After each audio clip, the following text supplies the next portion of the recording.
Alright you guys, so as promised, here's another tour of my van now that I got it all nice and cleaned up and ready to go. Check it out.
Okay guys, so pardon the noise, we got the swamp cooler going and it's like right next to the van, so hopefully you can hear me.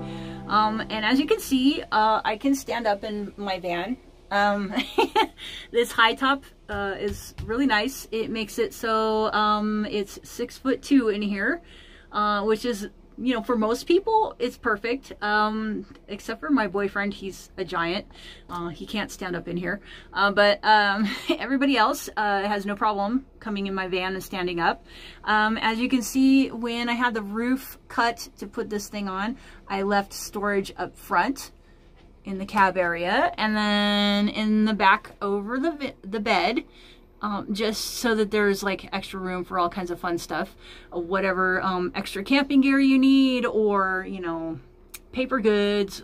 I put a lot of paper towels and junk like that up there, and like my clothes sometimes and stuff, and it really helped keep the van at least at a dull roar. When you live in a van, it's never going to be clean, just so you guys know. If you've never lived in a van before, it's a very small space, and even if you're constantly organizing, it's still like a pigsty no matter what you do, even if there's one person living in the van, and no pets. Yeah, it's quite the challenge every single day to keep it clean, so having ample storage is very important. And on that note, let's check out some of the storage in the van. Okay, as you can see, I have an antique dresser in here, and it's great. What I used to use this thing for was the first top drawers, and there's my Wii Boost cell phone booster, which works great, by the way. I would use the top couple of drawers as like a chuck box, so I'd put all my kitchen utensils and stuff like that in there. And then the bottom couple drawers were junk / office kind of supplies, and they worked out pretty good for that.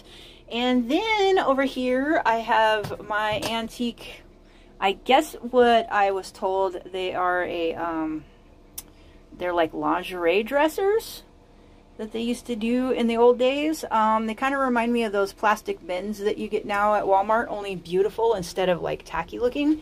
And yes, I think this old wood, the way it is, just all scuffed up and everything, and even with my brackets put on there to hold them in place, I just think that they're awesome. I just love the look of it. This one in particular is my favorite because, well, it just looks really cool, and somebody has stripped off all the paint, and so you can see the wood grain, and it's just distressed looking. There's even like a gouge in it from somebody doing something, and the back of it was all disgusting and moldy and rotten, and so I took it all apart and fixed it. So yeah, I kind of have an attachment to this one. It's pretty cool. So it's definitely hillbilly shabby chic. Very thrift store. And then I left the doors, as you can see, like all of my doors, a lot of people, like, they'll put like upholstery on there or wood or something or whatever. They build them out. I chose not to because I could stuff a lot of stuff in there. Eventually I was going to make it prettier, but I still wanted all of that cavernous area for storage. And a lot of folks, they insulate that so it makes the doors so they're not so cold. But like I said, I just needed that space. And so all 4 of the back barn doors are like that. And by the way, it took me a long time to find this van because of the doors. I wanted these style of doors. I didn't want a slider on the side. I wanted, you know, back barn doors and front barn doors. And then, of course, under the bed was my garage. I had a lot of my tools and stuff under there. And as you can see, there's a lot of space. Back here, you know, that's tire chains and a jack and all that good handy stuff. And then under there, there's like a lot of space for tools. So yeah, I think I made very good use of the space for a single person to be living in here.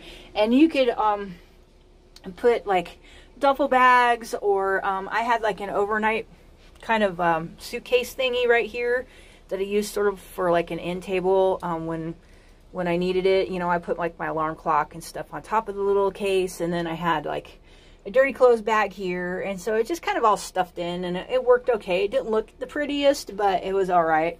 I never really finished out this part because I kind of ran out of time and I ran out of materials, but because I had stuff covering it up, it was no big deal. This is the Hillbilly van, right? And over here, you know, of course, is the famous solar system that I keep having to work on. And this part of it is great. Nothing happens to it. It's rock solid, except for this refrigerator killed one of my batteries, so I don't leave it plugged in all the time. I just use it in the daytime, and then at night I unplug it because it doesn't do what it's supposed to. It doesn't shut off when it needs to.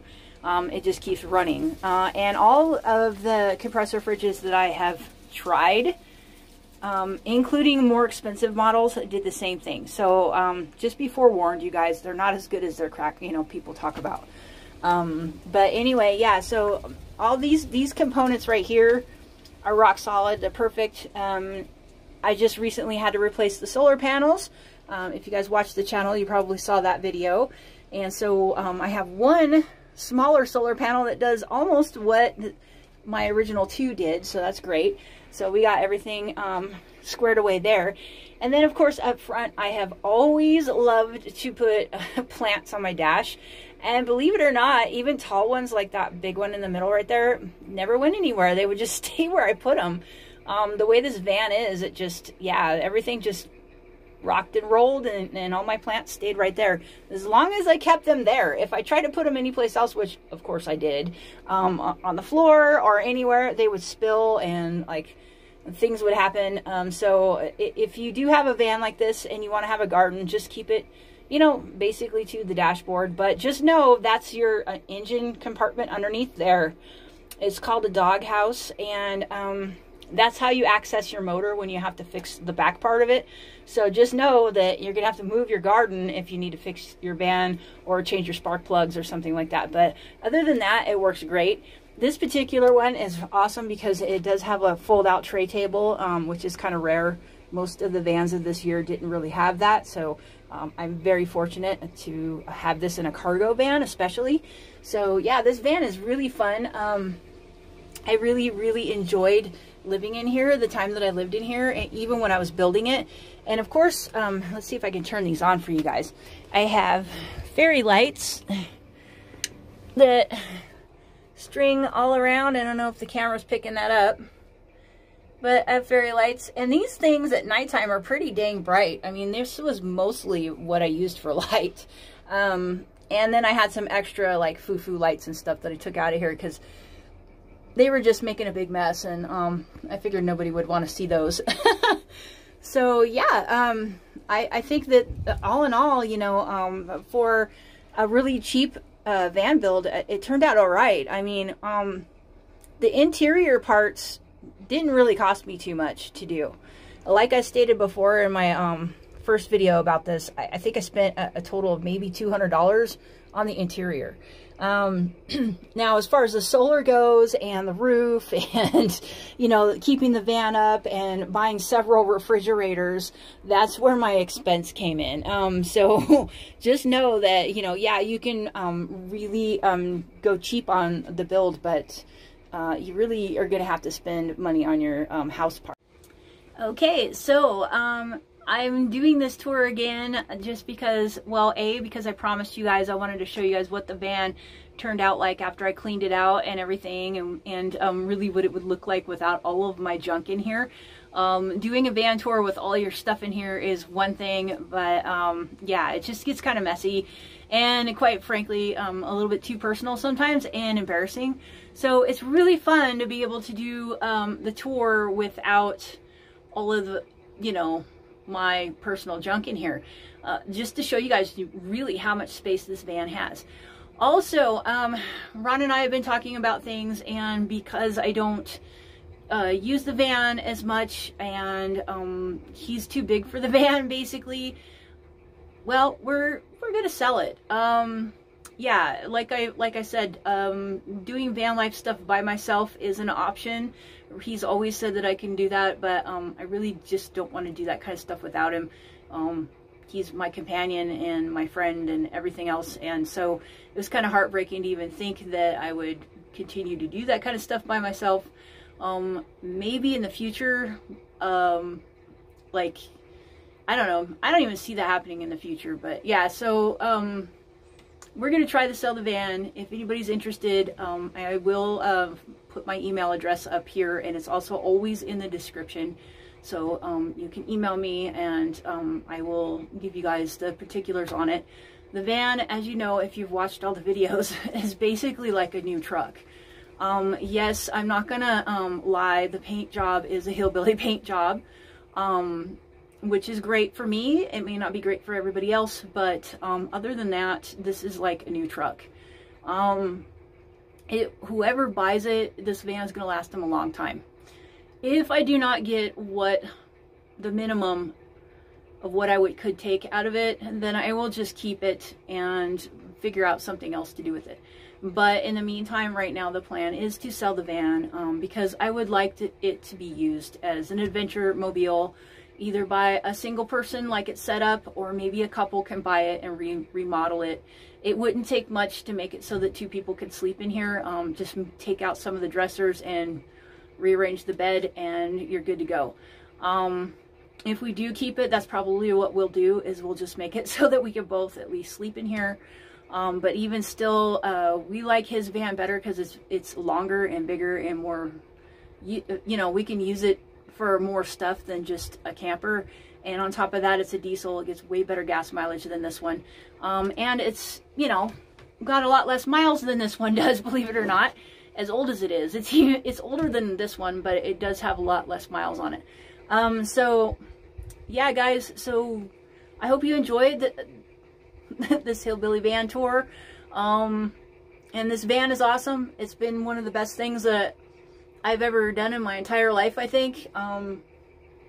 I've had so much fun, you know, hanging out and making videos in the van with you guys and all that kind of stuff. But like I said, my life has changed, and it's time to move on, and it's time to do something just as fun or even more fun. Like I've said before in other videos, the dream always changes, and you can't expect people to keep doing the same thing over and over again. Life would be so boring for all of us if we all did that. And so who knows, stay tuned. Ron and I are going to be doing all kinds of fun stuff. We have all kinds of projects in mind. Whether we sell this van or not, we still have tons and tons of stuff coming up. Just bear with us, because sometimes it takes a while for us to get around to doing stuff and making those videos, but we want to share that kind of stuff with you guys. So yeah, I hope you guys enjoyed this, and yeah, we'll see you on the next one. Do all that good YouTube stuff. Talk to you later. Bye.